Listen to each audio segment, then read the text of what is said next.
Rule 11 is, don't bother children when they're skateboarding. And that's a meditation on the difference between weakness and goodness.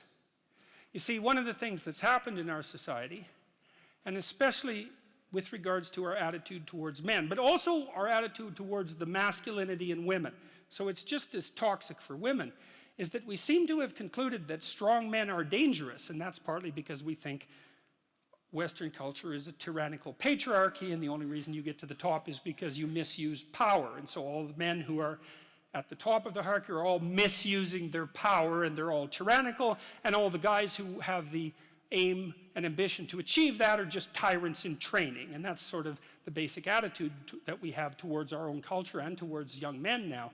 And that's just, there's everything about that is pathological and inexcusable and shameful. I mean, first, the claim that Western culture...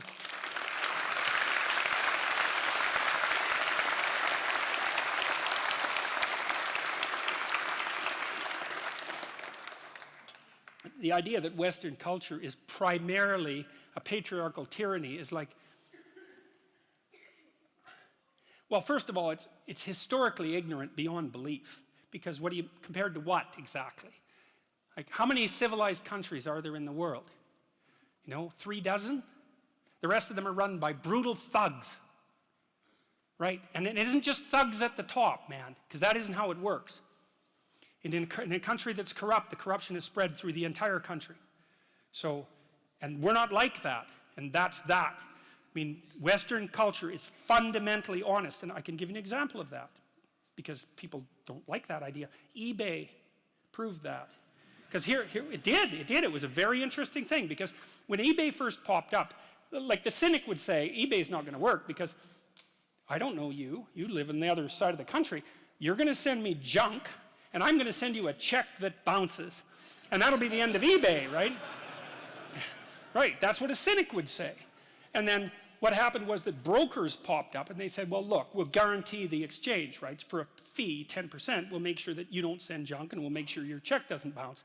And what happened was the brokers couldn't find enough business. And the reason for that was all the transactions were honest. All of them.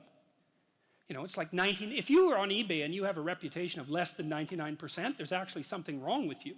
You know, okay, 98%, but really it's that tight. And so the default position was, you're offering this, I'll buy it, we'll make the exchange fairly. And what happened was a bunch of capital that was frozen, technically speaking, junk that people had that other people could need, got freed up, and eBay freed up a tremendous amount of money for people, and it was all a consequence of default honesty. And we also know that one of the best predictors of success in Western world is conscientiousness, and conscientious people are honest and have integrity and are dutiful and do what they say they'll do, and that's a really good predictor of long-term life success, especially as a manager and administrator, something like that. So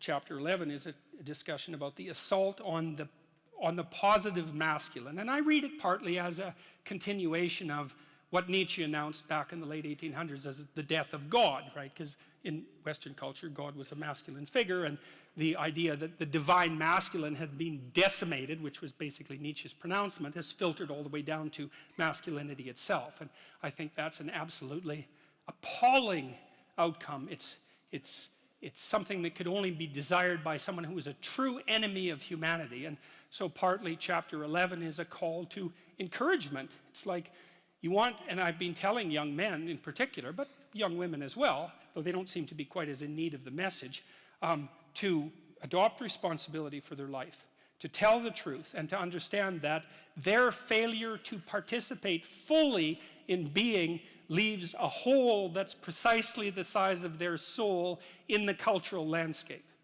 It's no joke. We need all the light we can possibly bring to bear on the situation. And I firmly believe that, and I believe that for all sorts of reasons, and I think they're very deep reasons.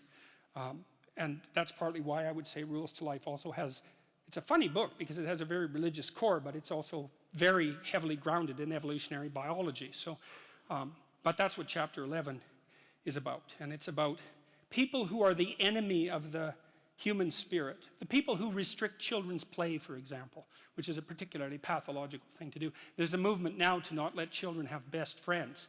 It's like, really? What the hell, man? That's so... Yeah.